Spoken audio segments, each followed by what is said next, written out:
gently down. Hello and welcome back. Today we're at week 16 of the series. That's going to cover days 98 to 104. Or if you have the edition of The Road Rising that follows the calendar, then you'll be looking at April 8th to April 14th.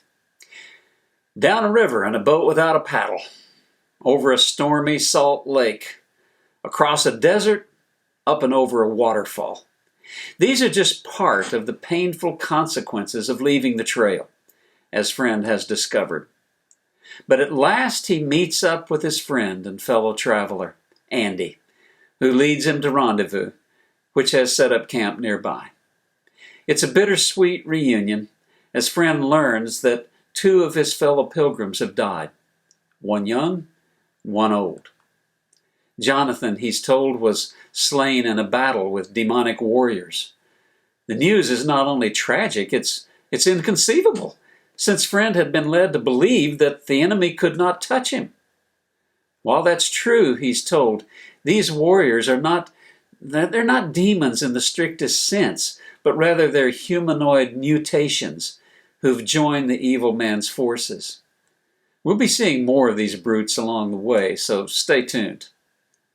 The other death that Friend must endure is the loss of his mentor, old Charlie. He's come to his journey's end, but he leaves behind a letter for Friend to read. It's here in the April 10th, day 100 journal entry that we find the source of the title of this devotional series.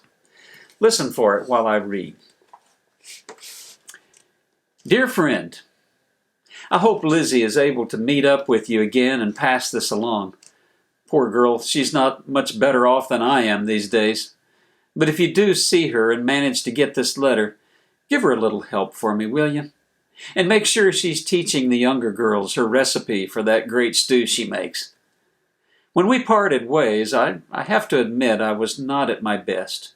Physically, to be sure, but emotionally and spiritually as well. I don't know why young folks seem to think of all of us old codgers as just brimming with wisdom, like we've already been there and done that. I guess when you think about it, I have been to more places than most, and in the process may have picked up a few pointers. But when it comes to facing what I'm looking at now, I'm still a babe in the woods.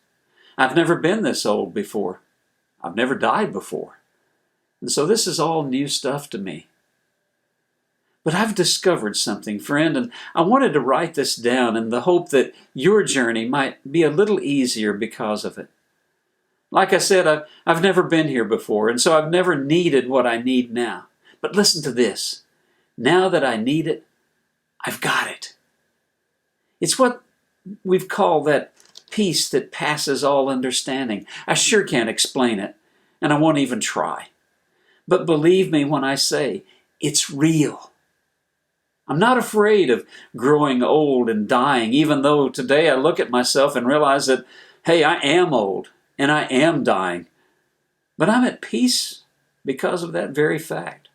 God gives you what you need when you need it, and not before. Maybe that's what faith is all about, taking it as it comes, not before it gets here. Anyway, friend, let me leave you with the words of another old Irish gentleman.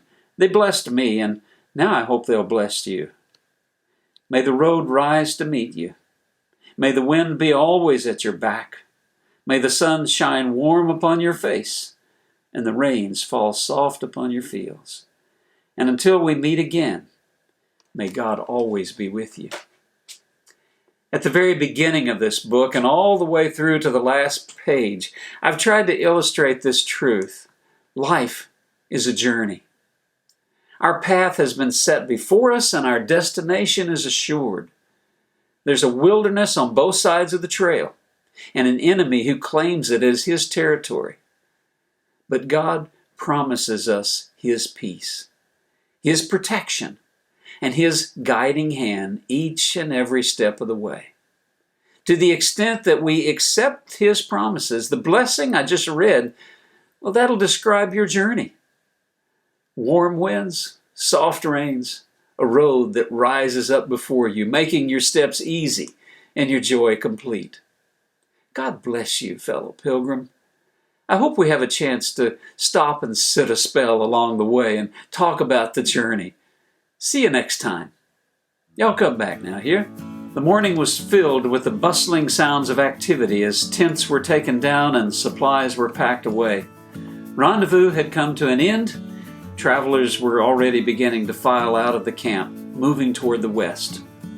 I was preparing to go as well, but was in no hurry to leave this beautiful place.